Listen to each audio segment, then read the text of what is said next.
Welcome students, assistant professor Sushil Verma, government law college Sri Ganganagar.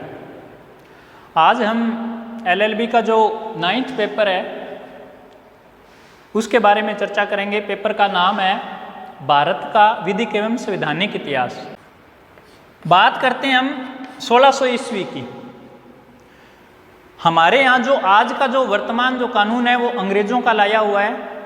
Britain से कानून हमने लगभग अडोप्ट किया है। अंग्रेज यहाँ पे आए थे, उसके बाद में यहाँ पे ये जो वर्तमान में जो न्यायालयों की संरचनाएं हैं, वर्तमान में जो कानून है उन्हीं से लेके आए हैं हम। ठीक है, तो हुआ क्या था कि भारत एक सोने की चिड़िया कहा जाता था पुराने समय में, और ब्रिटेन के जो लोग थे उनका व्यापार चलता था पुर्तगाल वालों से, डचीज से, फ्रांसीस से, इन सभी से व्यापार चलता था। तो उन्होंने भारत में व्यापार करने के लिए कंपनी का निर्माण किया, जिसका आप सभी जिससे परिचित हो, ईस्ट इंडिया कंपनी।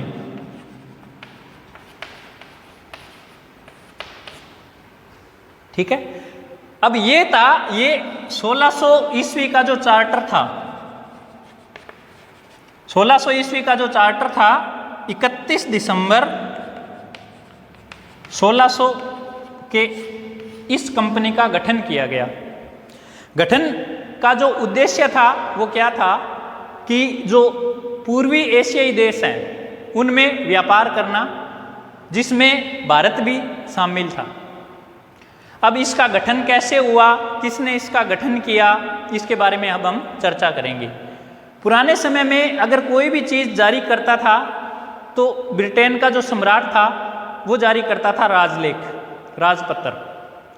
ठीक है, राजपत्र तो 31 दिसंबर 1600, उस टाइम इंग्लैंड की महारानी थी Elizabeth.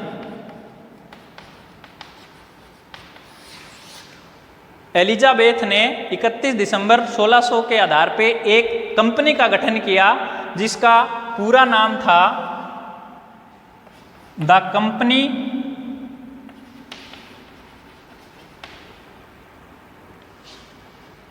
And governor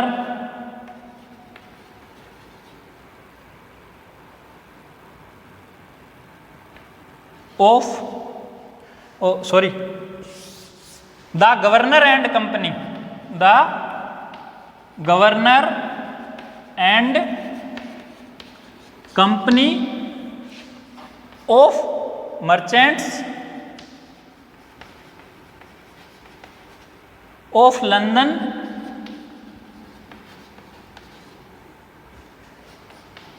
trading into East Indies. Company का पूरा क्या नाम था? The governor and the company of merchants of London trading into the East Indies. ये कंपनी का नाम था, और कालांतर में धीरे धीरे इसका शॉर्ट में हमारा नाम हो गया ईस्ट इंडिया कंपनी। इस कंपनी, अब इसके बारे में हम चर्चा करेंगे कि जो 1600 ईस्वी का जो राजलेख था उसके क्या क्या प्रावधान थे।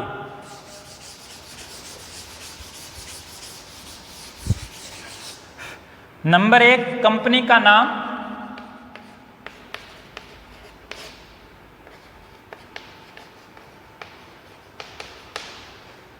कंपनी का नाम तथा समयावधि।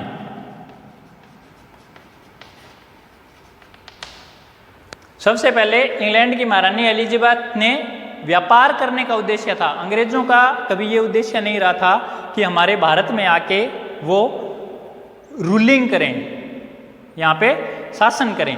उनका यहाँ पे ऐसा कोई विचार नहीं था किसी टाइप का, इसलिए उनका सिर्फ और सिर्फ उद्देश्य था भारत के साथ व्यापार करना। तो उसके लिए उन्होंने एक कंपनी का गठन किया, और ये गठन किया कहाँ था? इंग्लैंड के अंदर। इंग्लैंड के अंदर एक कंपनी का गठन किया था। आगे जब आप सेकेंड ईयर में आओगे, कंपनी अधिनियम पढ़ोगे आप 2013, उसके अंदर आपको पता लगेगा कि कंपनी कैसे बनाई जाती है, कैसे उसका संचालन होता है, कैसे उसका निर्माण होता है, कैसे उसकी संचालन समिति बनाई जाती है। तो कंपनी का नाम तथा समयावधि। कंपनी का नाम था the governor and company of merchants of London trading into the East Indies. समयावधि राजलेख के अंदर 15 साल ब्रिटिश साम्राज्ञी ने कहा कि इस कंपनी का जो गठन है वो 15 साल तक के लिए करते हैं। अगर इसका व्यापार फायदेमंद रहा तो आगे चलेगा, नहीं तो 2 साल का पूर्व नोटिस, 2 साल का पूर्व नोटिस देके इस कंपनी को हम समाप्त कर देंगे। पहला प्रोविजन। सेकंड प्रोविजन था कंपनी का उद्देश्य।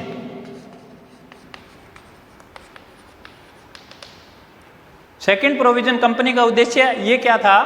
कंपनी का जो मोटिव था, जो उद्देश्य था, वो था पूर्वी एशियाई देशों के अंदर व्यापार करना, और कंपनी अफ्रीका, अमेरिका, इनमें भी व्यापार करना चाहती थी। ये उसका कंपनी का एक उद्देश्य था। अब कंपनी का गठन कैसे होगा?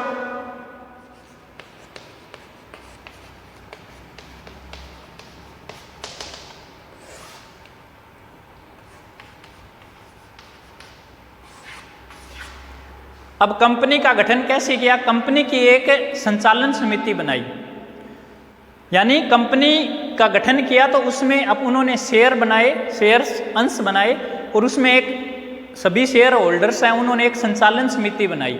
संचालन समिति में उन्होंने एक को अध्यक्ष चुना और 24 व्यक्तियों को उसका निदेशक चुना।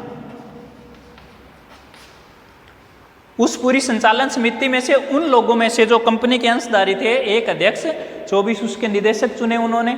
ठीक है, ये कंपनी का संचालन करेंगे। अब इनका चुनाव किया जाता, आम सभा होती थी कंपनी की अंशधारियों की, उसमें से इनका चुनाव किया जाता था, और प्रत्येक व्यक्ति 1 वर्ष तक के कार्यकाल,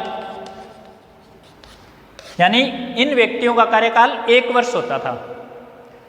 अब इनको हटाया कैसे जाता था? इनको हटाने का जो अधिकार था वो कंपनी की आम सभा, यानी जनरल असेंबली के अंदर इनको हटाने का अधिकार था। रीजन क्या था हटाने का? रीजन नंबर 1, नंबर 2, अगर ये अपने पद का दुरुपयोग करते हैं या अपने कर्तव्य का पालन नहीं करते,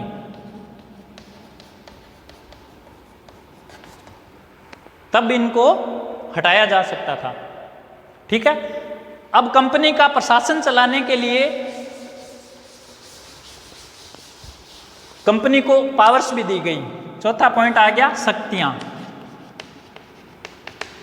शक्तियों के अंदर क्या था? शक्तियों के अंदर एक विधायी शक्ति थी और एक न्यायिक शक्ति थी।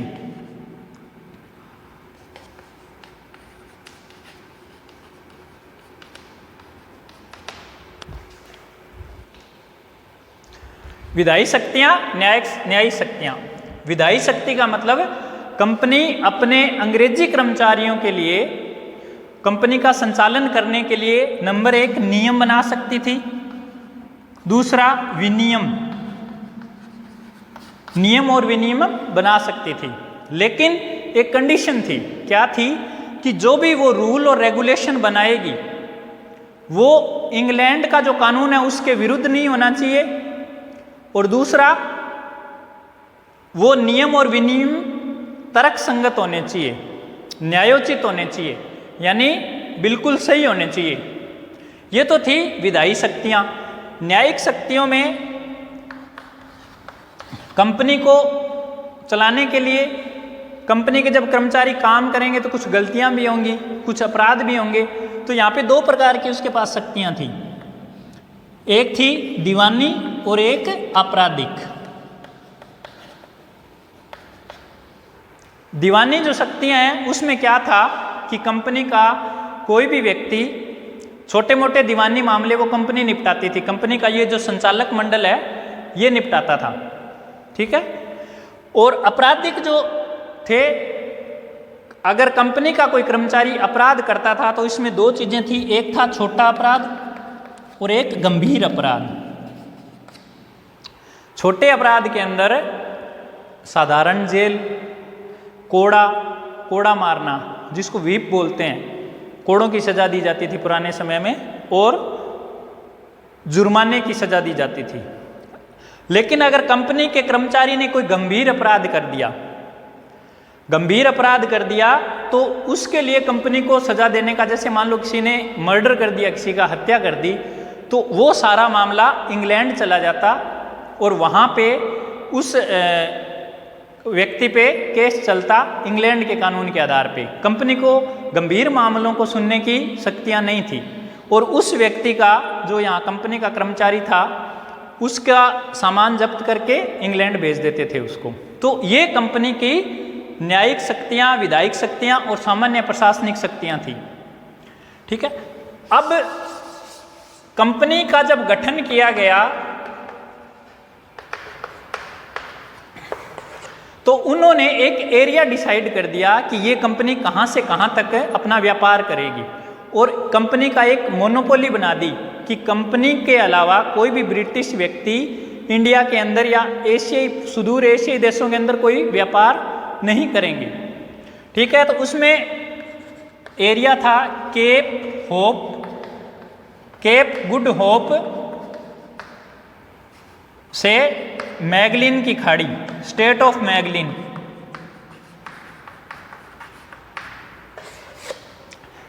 केप गुड होप से लेके स्टेट ऑफ मैगलिन की खाड़ी, यानी स्टेट ऑफ मैगलिन, ये एरिया था। यहाँ पे कंपनी ने क्या था, चार्टर में ये मोनोपोली बना दी इसकी, यानी सिर्फ कंपनी ही व्यापार करेगी। अगर किसी अन्य व्यक्ति को, ब्रिटिश को अगर यहाँ पे व्यापार करना है तो वो पहले कंपनी की या सम्राट की परमिशन लेगा। तो इस तरह से एक कंपनी का गठन हुआ। कंपनी की हमने स्ट्रक्चर देखी, कंपनी का कार्यकाल कितना था, क्या क्या पावर्स उसको दी गई थी, कंपनी का गठन करके, और उसके बाद में अंग्रेज भारत के अंदर आए।